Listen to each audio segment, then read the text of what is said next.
Hello friends, स्वागत है आप सबका हमारे चैनल पे। हमारा आज का टॉपिक है अरेनियस इक्वेशन। ठीक है। अरेनियस एक साइंटिस्ट थे जिन्होंने तीन चीज़ों का आपस में रिलेशनशिप डेवलप करा। ये तीन चीज़ें कौन कौन सी थी? रेट कांस्टेंट, टेम्परेचर और एक्टिवेशन एनर्जी। मतलब किसी भी एक केमिकल रिएक्शन के लिए इन तीनों का अगर रिलेशन डेवलप हुआ तो उसका श्रेय जाता है अरेनियस साहब को। ठीक है। देखें अरेनियस इक्वेशन क्या है। K is equals to capital A e to the power minus E A upon R T. ठीक है। यहाँ पर कैपिटल के होता है रेट कांस्टेंट। ठीक है। कैपिटल ए को हम बोलते हैं फ्रीक्वेंसी फैक्टर। ई तो एक्सपोनेंट है ही। ई ए जो होता है वो होता है एक्टिवेशन एनर्जी। कैपिटल आर जो है वो है यूनिवर्सल गैस कांस्टेंट आपका। और टी जो होता है वो होता है टेम्परेचर। कहाँ पे? किस स्केल पे? केल्विन स्केल पे। ठीक है। अब ये जो अरेनियस इक्वेशन है इसको थोड़ा सा सॉल्व करने की कोशिश करते हैं हम। तो हम इसको सॉल्व करने के लिए क्या करेंगे, दोनों साइड लॉग ले लेंगे। लॉग लेंगे तो क्या एक्सप्रेशन हो जाएगा, log to the base E K is equals to के पूरी क्वांटिटी का लॉग आएगा a e to the power minus E a by r T. Clear है ये बात? लेफ्ट साइड तो कोई चेंज नहीं होगा। राइट साइड क्या चेंज कर सकते हैं आप? ये क्या लिखा हुआ है यहाँ पे, लॉग की एक प्रॉपर्टी यूज़ करना चाहूँगा।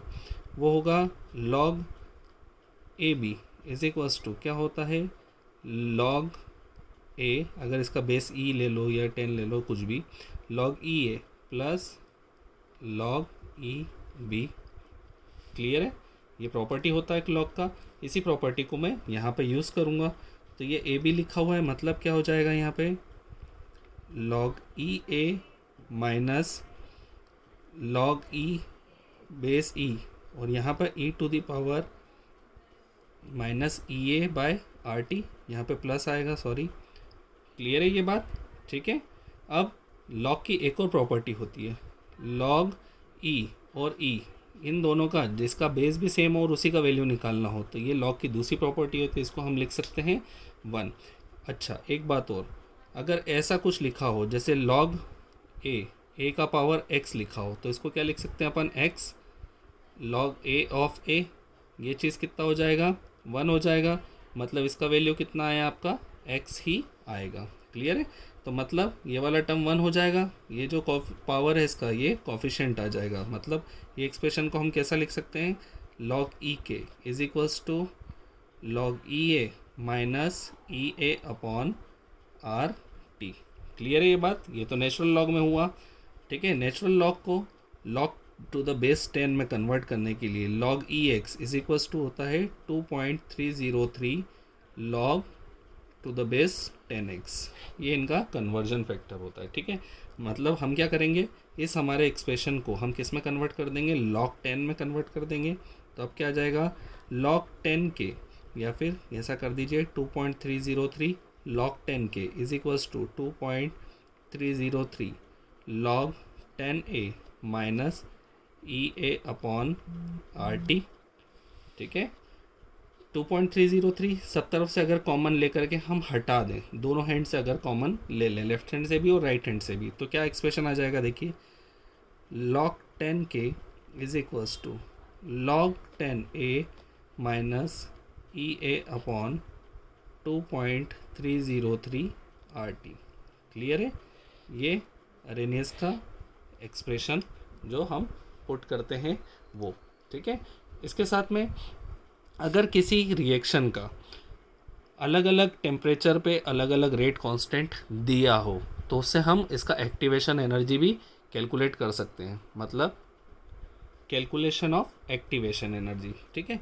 इसके लिए हमें कुछ कंडीशन एज्यूम करनी पड़ेगी। वो कंडीशन क्या है, देखें, K1 रेट कांस्टेंट हम सपोज कर लेते हैं किस टेम्परेचर पे, T1 पर।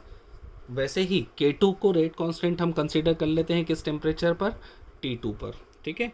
तो अरेनियस की इक्वेशन से जो सिंप्लीफाई एक्सप्रेशन हमने निकाला था उसके हिसाब से क्या हो जाएगा, log 10 K1 is equals to log 10 A। Same chemical reaction है तो ए का वैल्यू चेंज नहीं होगा। याद रखिएगा, किसी भी केमिकल रिएक्शन में, एक पर्टिकुलर केमिकल रिएक्शन में कैपिटल ए और एक्टिवेशन एनर्जी कभी चेंज नहीं होती है।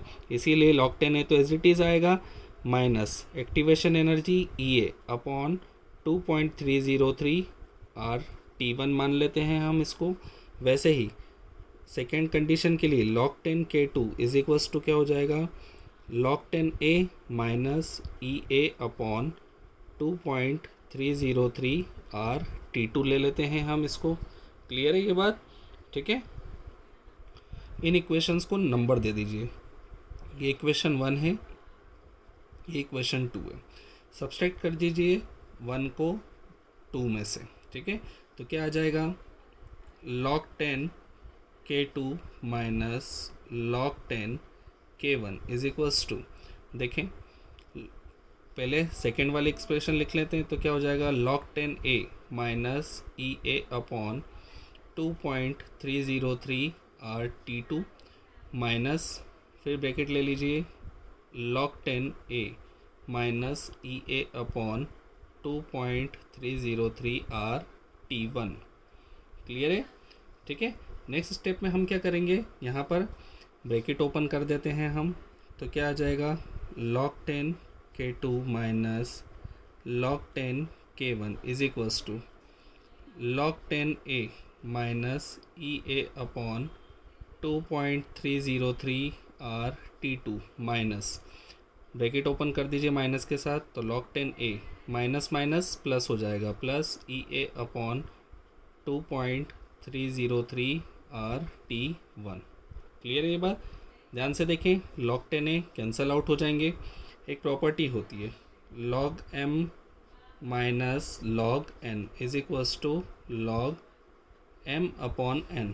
इस प्रॉपर्टी का यूज़ हम इस एक्सप्रेशन में करेंगे। देखें तो क्या लिख सकते हैं हम इसको, log 10 K2 by K1 is equals to, इन दोनों एक्सप्रेशन में से हम कुछ कॉमन ले लेते हैं, तो वो क्या आ जाएगा, EA अपॉन 2.303 आर कॉमन आ जाएगा। अंदर क्या क्या बचा, 1 upon T1 minus 1 upon T2। ठीक है, थोड़ा सा सिंप्लीफाई कर लेते हैं, तो क्या हो जाएगा, log 10 K2 by K1 is equals to EA upon 2.303 R T2 minus T1 upon T1 T2। इस एक्सप्रेशन की मदद से हम किसी भी रिएक्शन का एक्टिवेशन एनर्जी कैलकुलेट कर सकते हैं। कब? जबकि T1 टेम्परेचर पे उसका रेट कांस्टेंट हो K1 और T2 टेम्परेचर पे उसका रेट कांस्टेंट हो K2 तब। ठीक है।